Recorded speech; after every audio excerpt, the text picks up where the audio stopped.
Mesdames et messieurs, bonjour et soyez les bienvenus pour cette nouvelle édition de votre journal de 15 heures à la une dans l'actualité. À la une dans l'actualité nationale, direction le nord du pays où le ministre de la Santé lance une campagne intensive de vaccination contre la polio et le renforcement des services médicaux. Et dans l'actualité internationale, Trump confirme qu'un accord de cessez-le-feu à Gaza est très proche. En Proche-Orient, on nous verra en fin de journal. C'était le titre. Merci si vous nous rejoignez. À la une dans l'actualité, le Mauritanien Sidi Ould Taha a été élu jeudi comme nouveau président de la Banque africaine de développement lors des élections qui se sont déroulées à Abidjan, en Côte d'Ivoire. Il succède ainsi à Kiwinu Adesina pour un mandat de 5 ans. Ould Taha s'est imposé dès le troisième tour du scrutin avec une majorité historique, à savoir 76,8% des voix, dévançant une majorité largement de ses concurrents. Cette victoire rapide et nette constate avec les élections précédentes marquées par des courses plus serrées.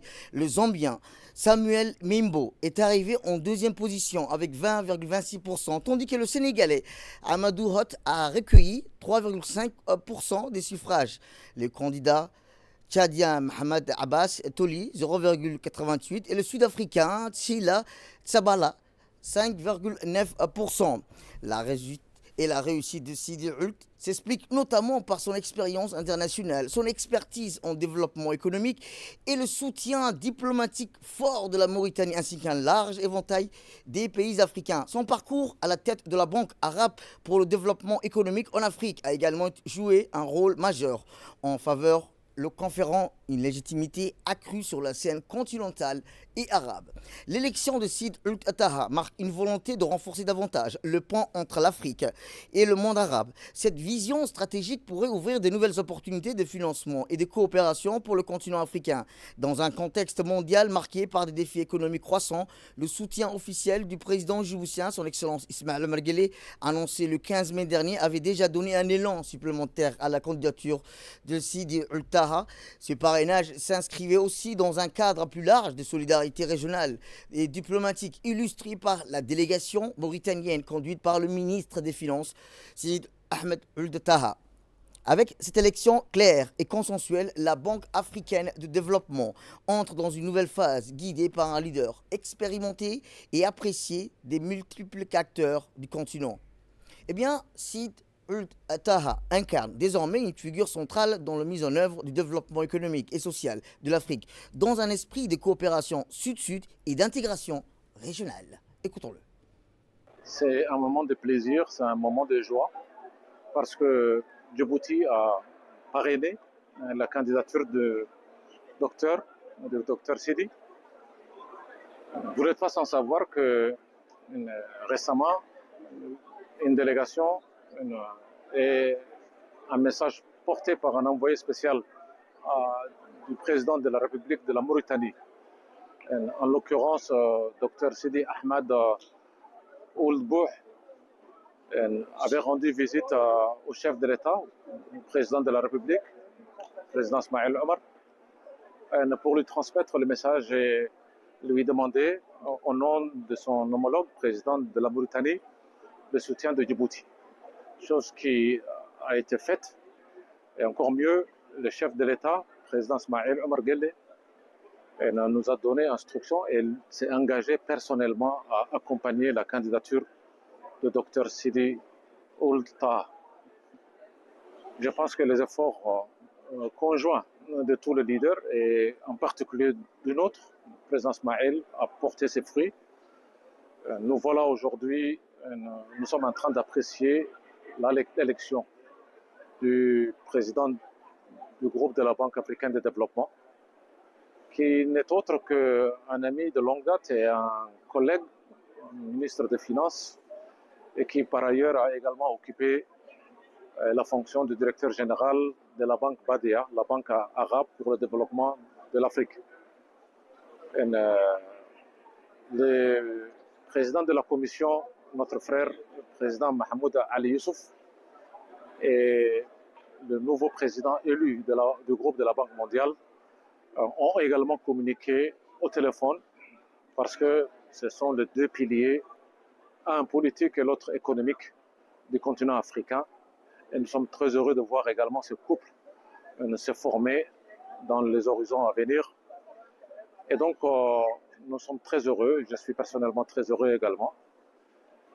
Et nous avons naturellement félicité le candidat qui est élu, mais également félicité l'ensemble de l'équipe Mauritanie ici présente avec qui nous avons travaillé pendant ces 3 derniers jours.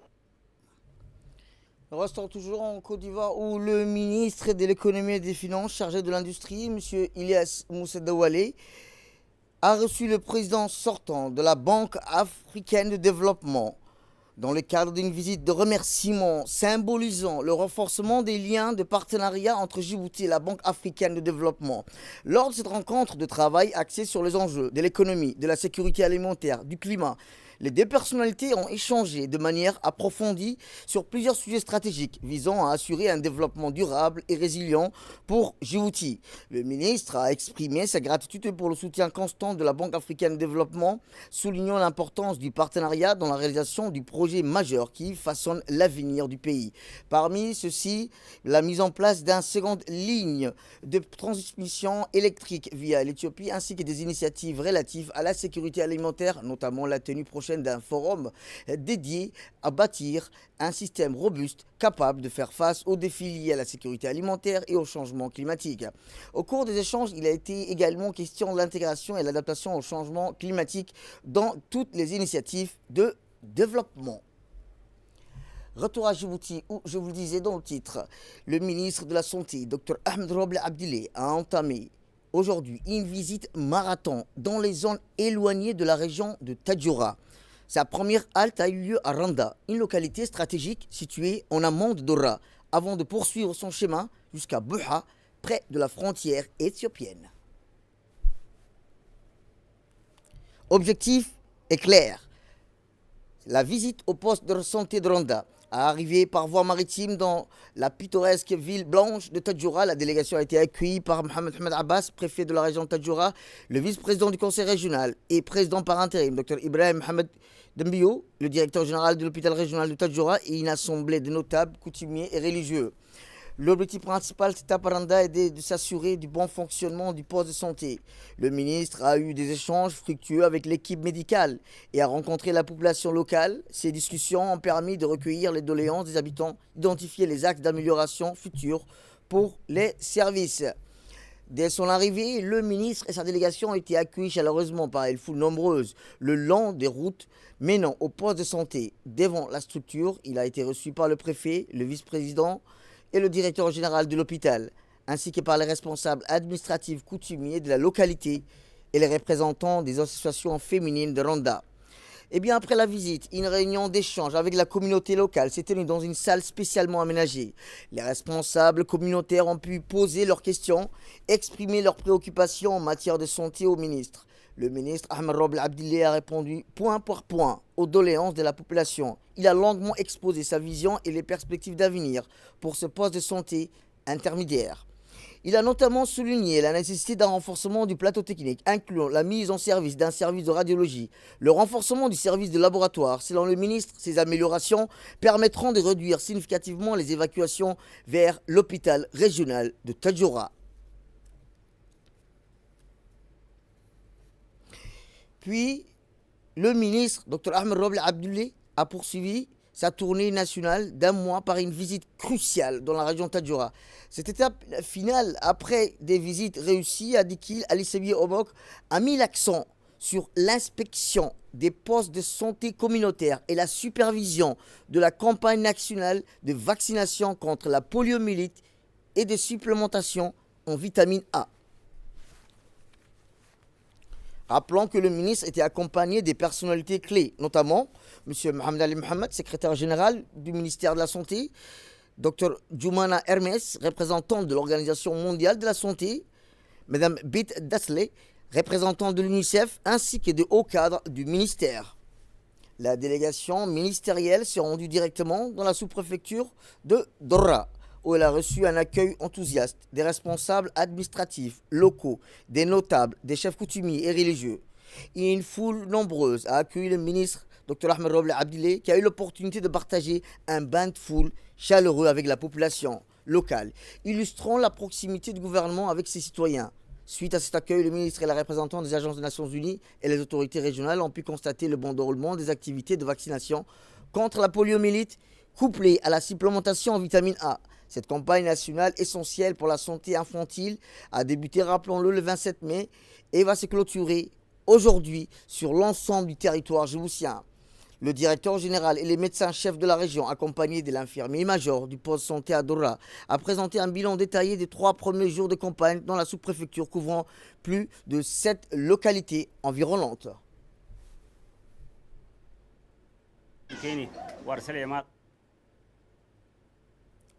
Eh bien, les 2 représentants de l'ONU ont successivement exprimé leur remerciement au ministre de la Santé pour l'invitation et l'excellente organisation de cette mission. L'objectif était clair et de rencontrer et de dialoguer avec les populations des localités rurales. Écoutons-les.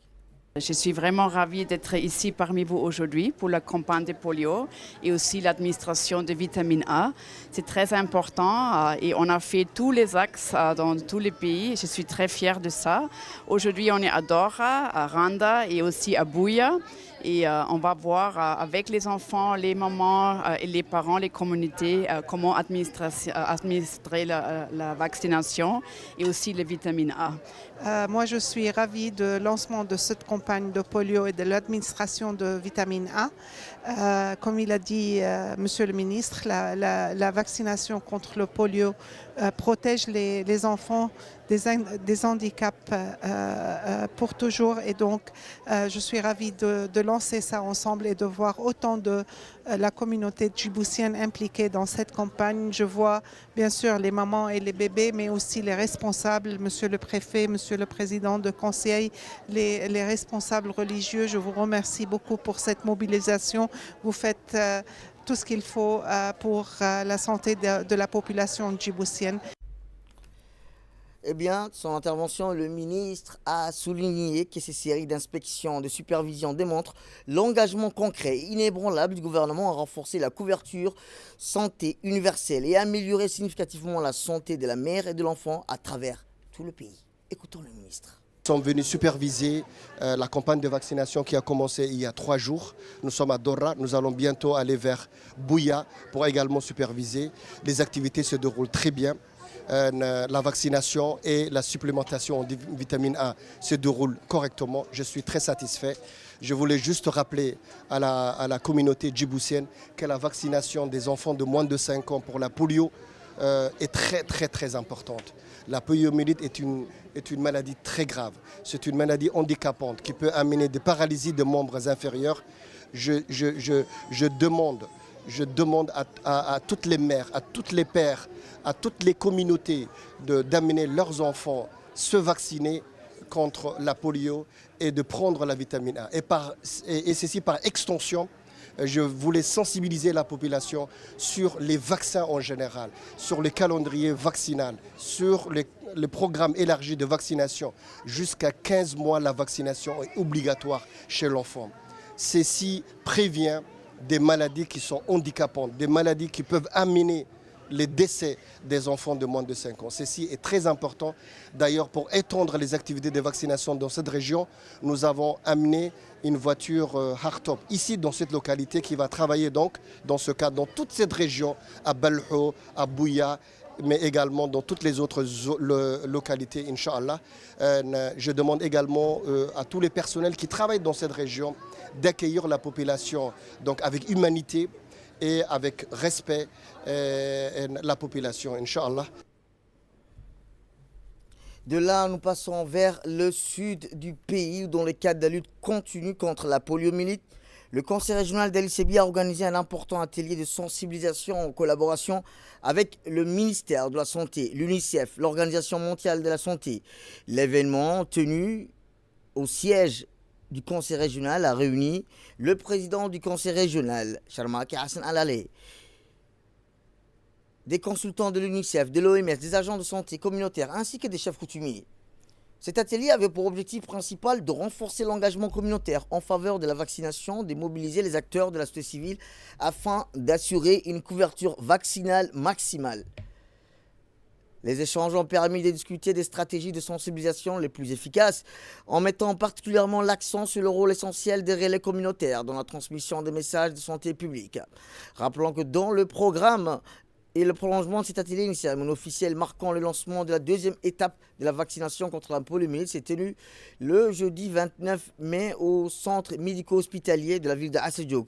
Cette campagne inclut également l'administration de la vitamine A, essentielle pour le renforcement du système immunitaire des enfants. Dans son intervention, ce dernier a souligné l'importance vitale de la vaccination contre la polio et de la supplémentation en vitamine A, rappelant qu'il s'agit là d'un enjeu de santé publique crucial pour la protection et le développement des enfants de 0 à 5 ans. Cette initiative conjointe s'inscrit dans l'effort national du ministère de la Santé visant à éradiquer la poliomyélite et à assurer un avenir plus sain aux enfants djiboutiens. Monsieur le directeur, je voudrais saluer et féliciter notre ministre de la Santé, monsieur le préfet, monsieur aussi le président du conseil régional et toute l'équipe ici au centre de la santé. On est aujourd'hui là pour notre campagne nationale contre le polio. Ça, c'est une activité très importante, surtout pour les enfants sous 5 ans. Et on est ensemble avec nos collègues aussi de l'OMS, de l'UNICEF et tous nos partenaires. Je voudrais vous remercier pour tout votre soutien. C'est une activité qui est extrêmement importante pour les enfants. Et aussi, on fait la fortification en vitamine A qui aussi rend les enfants en bonne santé. Retour à Djibouti, où le stade Al-Hajj Hassan Goulet Abtidon a accueilli hier soir la cérémonie de remise des grades du club Lougarou Taekwondo Academy pour le premier semestre 2025, en présence de Ibrahim Hassan, chef du service du sport, de Mme Raya Abchakour, présidente du club Lougarou Taekwondo Academy et vice-présidente de la fédération djiboutienne du Taekwondo. L'événement a rassemblé de nombreux parents venus soutenir les jeunes pratiquants avant la remise des grades. Démonstrations techniques illustrent le savoir-faire de ses élèves. Cette cérémonie a mis en lumière l'engagement du club à promouvoir les valeurs du taekwondo telles que la discipline, le respect, la persévérance, contribuant ainsi au développement du sport national djiboutien. La remise des ceintures a marqué le point d'orgue de la cérémonie dans une atmosphère empreinte de fierté, de respect. Les jeunes athlètes, du plus novice au plus expérimenté, ont reçu leur nouveau grade sous les applaudissements nourris de leurs proches. Le club Lougarou Taekwondo Academy confirme ainsi son rôle actif dans le développement des arts martiaux à Djibouti en formant une nouvelle génération imprégnée des valeurs fondamentales du sport, respect, discipline et excellence.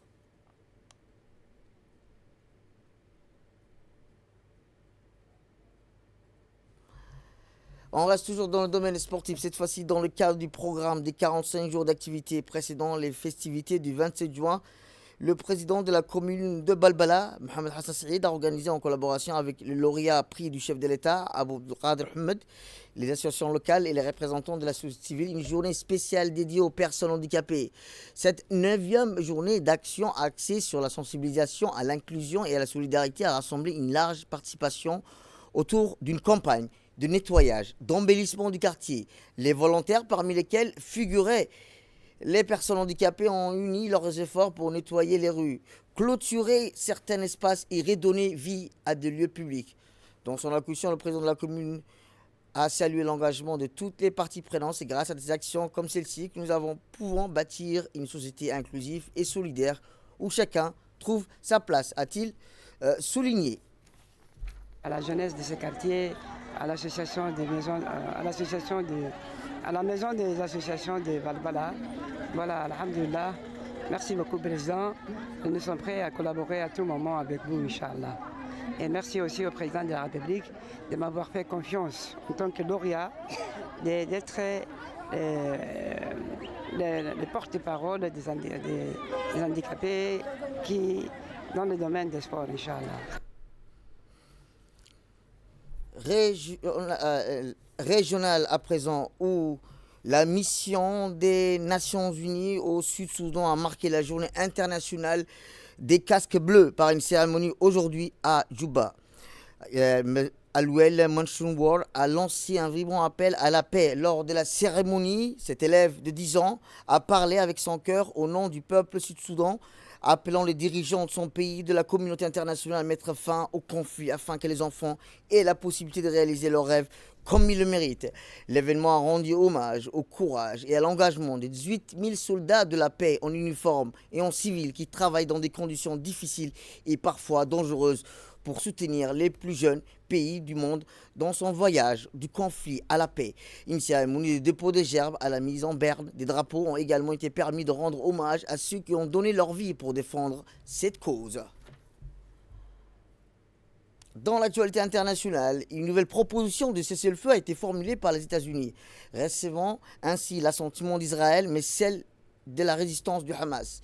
Le texte prévoit une trêve de 60 jours, la libération d'otages israéliens, en échange celle des prisonniers palestiniens et l'envoi d'une aide à Gaza. La proposition aurait été approuvée et soutenue par Israël, mais la résistance du Hamas, lui, n'est pas satisfaite. Près de 20 mois après le début de la guerre, les États-Unis ont soumis une proposition de trêve, mais la résistance du Hamas a indiqué hier qu'elle ne répondait pas à ses attentes. Et enfin, dans l'actualité internationale, journée mondiale sans tabac. À l'occasion de la journée mondiale sans tabac, le 31 mai, l'Organisation mondiale de la santé a lancé une nouvelle campagne et appelle les gouvernements à interdire d'urgence tous les arômes dans les produits à base de tabac, nicotine, y compris les cigarettes, les sachets, les chichas, les cigarettes électroniques, afin de protéger les jeunes de la dépendance et de la maladie. Les arômes tels que les menthols, le chewing-gum, la barbe à papa, masque la dangerosité des produits à base de tabac et des nicotines et transformant des produits toxiques en appât pour les jeunes. L'OMS publie les accessoires aromatiques dans les produits du tabac, renforçant l'attrait et à la séduction qui révèle comment les arômes et les accessoires tels que les filtres à capsules et les gouttes à clic sont commercialisés pour contourner les réglementations et attirer des nouveaux utilisateurs. C'est la fin de cette édition. Merci à vous de nous avoir suivis. Restez avec nous pour la suite de nos programmes télévisés. Le programme continue sur Télé Djibouti. Restez avec nous.